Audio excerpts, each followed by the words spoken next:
हमारे साथ डॉक्टर गौरव गुप्ता हैं, बीएचएल में डॉक्टर साहब प्रैक्टिशनर हैं। और सर इसके बारे में बताइए, इतनी सारी प्लास्टिक बैग कार में। मैं ग्रीन लाइन से एसोसिएट हूँ, करीब लगभग 1 साल हो चुका है। ये मुझे पता लगा, गौरव जी, मेरा नाम भी गौरव है, वीडियो बनाने वाले भी गौरव है। तब गौरव जी ने मुझे बताया कि हम लोग पॉलिथीन इकट्ठा करते हैं, फिर एक स्वयंभू नामक संस्था है, उसको डोनेट कर देते हैं। तो मैं काफ़ी सालों से परेशान था कि इस पॉलिथीन का मैं क्या करूं। मैं नहीं चाहता था ये पॉलिथीन ज़मीन में जाकर मिल जाए, माइक्रो प्लास्टिक बने।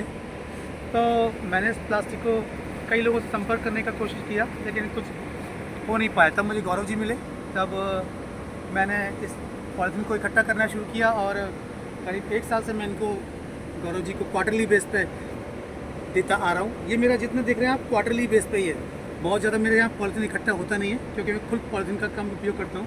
तो कम उपयोग करने के बाद भी इतने पॉलिथीन तो इकट्ठा हो ही जाता है। तो मैं आपसे भी आशा करता हूँ, इस पॉलिथीन को इकट्ठा कीजिए और ज़मीन में जाने से रोकिए।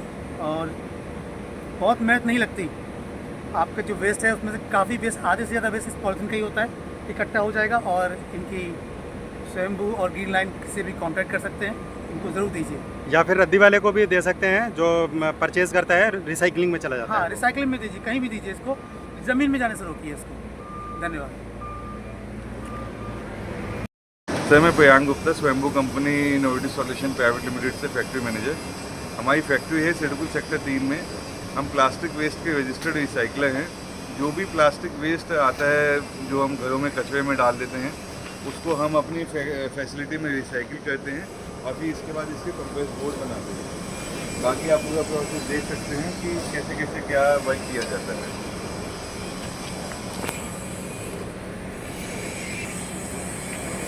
तो आइए अब हम अंदर लेके चलते हैं। पहले प्लास्टिक को लाया जाता है, इसको डस्ट रिमूवर मशीन के थ्रू इसको फैलाया जाता है, ताकि इसमें जो भी धूल मिट्टी गंदगी होती है वो सब निकाल दी जाती है। फिर जब इस डस्ट रिमूवर मशीन से निकालने के बाद फिर इसको प्लास्टिक को भेज दिया जाता है शेडिंग के लिए। आइए मैं आपको दिखाता हूँ।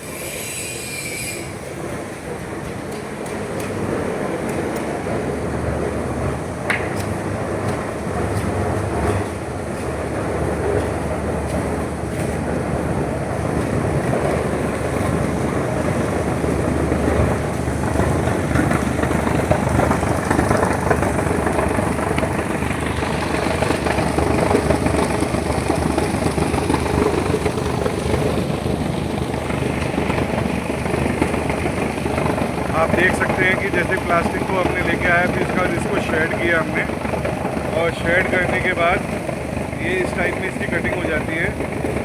और देन फिर हम इसके बेड्स बनाते हैं इस पर। और इसके बाद इसके बेड्स बनाने के बाद फिर मैं आपको फाइनल प्रोडक्ट दिखाता हूँ, जो फाइनल इसका वो होता है।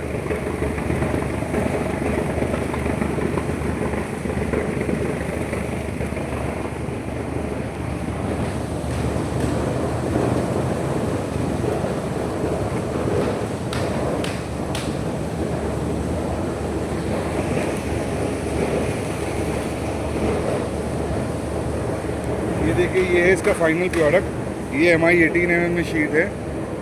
एज़ कम्पेयर टू जो वुडन का बोर्ड आता है, ये उससे मच फार बेटर बोर्ड है, क्योंकि ना तो इसमें दीमक का डर है, ना बारिश में गलने का डर है, ना आग लगने का डर है। ये हर प्रकार से सेफ्टी प्रूफ बोर्ड है। और लकड़ी का बोर्ड तो आपका कुछ टाइम में ख़राब ही हो जाएगा, बट ये कभी नहीं ख़राब होगा। इसकी मोटाई अलग अलग रिक्वायरमेंट के हिसाब से। तो इसकी जो मोटाई आती है वो अलग अलग रिक्वायरमेंट के हिसाब से आती है। हम इसमें 3 थिकनेस में बोर्ड बनाते हैं, 8 mm, 12 mm एंड 18 mm। तो इस तरीके से जो हमारे घर का कचरा है वो यहाँ पे आके रिसाइकल हो जाता है और यूज़ में आ जाता है। हम इसके बोर्ड भी बनाते हैं। बोर्ड बनाने के बाद इसके कई प्रकार के प्रोडक्ट्स हैं, जैसे पार्क बेंच है, हैंड वॉशिंग स्टेशन है, जो स्कूलों में डेस्क बेंच चलती है वो हैं, ट्री गार्ड्स हैं। अभी आप देख रहे हैं कि हमारा कारपेंटर डाबर कंपनी के लिए 5000 ट्री गार्ड्स बनाया है।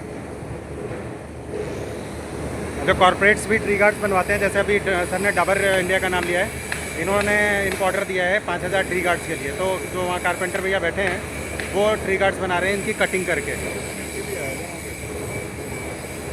तो इस तरीके से जो हमारे घर का जो कचरा है, प्लास्टिक है, सारी पॉलीथीन बैग्स ही हैं, देखिए इनको जो फेंक दिए जाते हैं, वो अगर ना फेंक करके हम रिसाइकलिंग में दे दें, रद्दी वाले को बेच दें, तो उससे कोई वैल्यू हमें भी मिल जाएगी।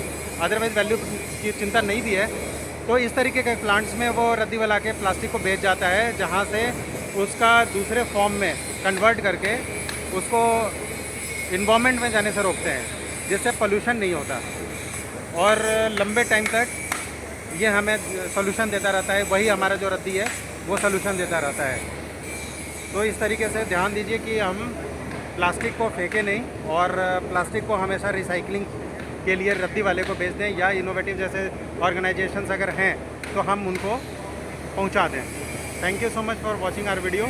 Do subscribe the YouTube channel of Green Line Initiative, और फेसबुक पे देख रहे हैं तो हमें फॉलो करें। Thank you.